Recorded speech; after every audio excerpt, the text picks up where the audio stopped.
गरीबदास जी बताते हैं कि आपकी बॉडी, आपका शरीर परमात्मा ने जल की बूंद से तैयार किया, और जब तू माँ के गर्भ में ऊपर ने पैर नीचे को सिर थे, वहां तेरी रक्षा करी। विचार कर, ये ऊपर जो हार्ड, अस्थि, हड्डियां, चाम, रग, रग, नर्वस, नाड़ी, रोम, बाल, और ये किसने की न गूद, गूद माने मांस।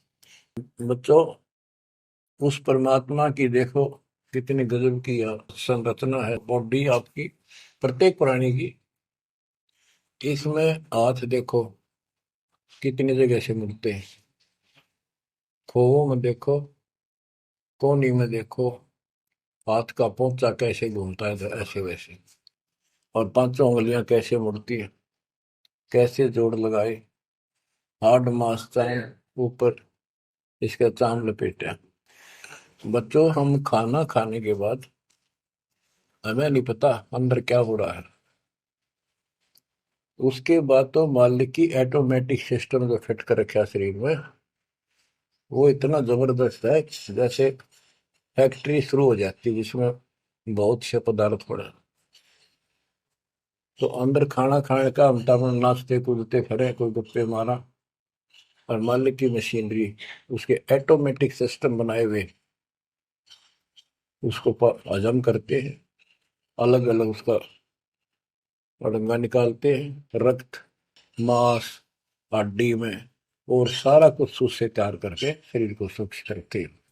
ये सारा कुछ परमात्मा की ऑटोमेटिक शक्ति कर रही है, और उसको हम बोलकर सारा दिन फूले फूले फिरे, उसको भूले भूले करें, ये हमारी बहुत बड़ी गलती है। ये याद दिलाई जाती है, सत्संग इसी का नाम है।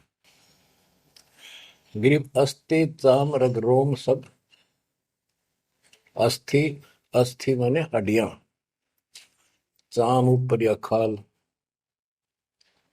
रग नाड़ी, रोम ये रोम, बाल शरीर के बाल, ये किसने की ना गूद, गूद माने मांस, उदर बीच पोषण किया, बिन जननी के दूध।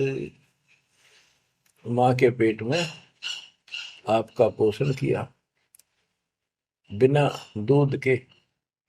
अब उस मालिक की रचना को ध्यान से देखोगे तो सारा भगवान दिखाई देगा आपको। आपका सांस भी उसी से आ रहा है। हम गफलत करते हैं, अज्ञान के कारण भगवान को भूल कर बकवास में बड़े रहते हैं। आप रात को सो जाते हो, सांस कैसे चलता है, आप तो पता नहीं कहाँ घूमते हैं सपनों में। उस मालिक ने जितना समय भर रखा है, ये अपने आप चलेगा। आपका काम है यहाँ से निकलना, सच्ची भक्ति करना, उसको आप छोड़ चुके हो, बाकी काम तो सारा परमात्मा कर रहा है। गरीब तू ही तुतकार थी, जपता अजपा जाप, बाहर आकर भरमिया, बहुत उठाए पाप।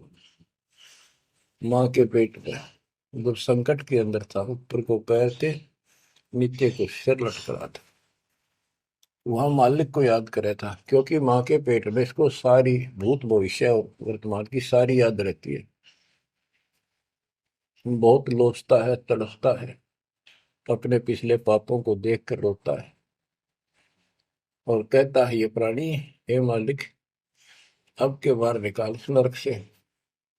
बस मालिक, संतों को खोजूंगा, सच्ची भक्ति करूंगा, निर्वाह के लिए काम भी करूंगा, पर तेरी भूल कभी नहीं करूंगा। अरे काल ऐसा दुष्ट है, बाहर आते ही पड़ लगता है, कति भूल पड़ जाती है, स्वप्न में भी नहीं कोई भगवान भी है, काम कितने पहले भी थे या रहेंगे कि ना रहेंगे, हमने कुछ और भी करना है।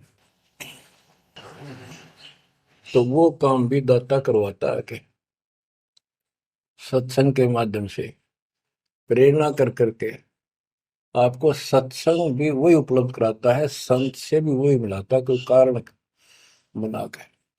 काल ने तो आपको तेली के बैल की तरह जोत रखा है। तेली का बैल पहले कोल्हू चला करते थे, उसमें लंबा मोटा डंडा, उसको पाट कहा करते थे, लकड़ की, लगभग एक 20-25 फुट लंबा और 1.5 फुट मोटा, एक लकड़ का, जैसे किसी पेड़ का, पौधे का पूरा तना ही काट लाया करते थे, उसकी पाट बनाया करते। वो कोल्लू घुमाने के लिए एक बैल जोता जाता था। गन्ना पीड़ने के लिए तो 2 बैल जोतते, तेली वाले बैल में एक एक कोल्लू में एक बैल जोता जाता था। तो वो तेली वाला बैल उसमें जोत कर कोल्लू में, और उसका रस्सा बांध दिया जाता था उस पाट के, वो बाहर नहीं जा सकता था, ना अंदर आ सकता था, उसको ऐसे जकड़ दिया जाता था। वो उस चक्कर में घूमा करता, वो चक्कर उसके चारों तरफ, अब वो उससे बाहर नहीं निकल सकता था। तो बच्चों, गरीब तू ही तुतकार थी, जपता जब पाजा, बाहर आकर भरमिया, बहुत उठाए पाप। अब माँ के पेट में तो तू याद करता था उस परम पिता को, हर बार आते भूल गए। अब आपको संत की शरण में और सत्संग में भी मालिक लेते खुद। गरीबदास जी कहते हैं, कबीर साहब ने बताया कि जो जन मेरी शरण है ताका हूं मैं दास, और गेल गेल ला गया करो जब लग धरती आकाश। तो बच्चों, आज आपको शरण में लिया है ना दाता ने, आपका कोई उद्देश्य नहीं था, आपका ये कोई इसमें इंटरेस्ट नहीं था कि ऐसी भी कोई भक्ति है और ऐसा भी कोई ज्ञान है, भगवान ऐसा है। ये सारा काम दाता ने किया आपके लिए। तो उस मालिक को छोड़कर हम और संसारिक व्यक्तियों को, संसारिक नातों को महत्व देते हैं, वो हमारी भूल है। ये नहीं कहा जाता कि संसारिक नाते ना निभाओ या किसी को ठीक से व्यवहार ना करो। भगत वो होता सबसे एक नंबर के व्यवहार करे और सबको मालिक के बच्चे माने। संसारिक जो संस्कार जाते काम निभा सकते हैं, जो आते हैं उनको जरूर निभावे। रिश्तेदारी है, चाचे ताऊ है, मामा बुआ फूफे हैं, सबको प्यार दो, सम्मान दो।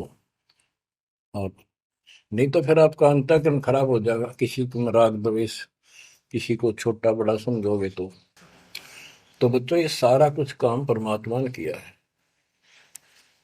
और जितने भी ये लीलाएं हम सुना करते थे, अब आपको धीरे धीरे बिल्कुल विश्वास हो जाएगा कि परमात्मा के बिना, कबीर साहब के बगैर किसी पर कख नहीं हुआ। जैसे समुद्र पर पुल बनाया तो दाता ने। और बच्चों, बहुत सी लीला है, आपको क्लियर भी कर दी है। जगन्नाथ का मंदिर बनवाया तो दाता ने। काम तो सारे उसने किए हैं, कभी गुप्त कभी प्रकट होकर। इसलिए आप उसको छोड़कर आन उपासना में लगे हुए थे, उससे हमें कोई हासिल नहीं हुआ, कोई लाभ नहीं हुआ।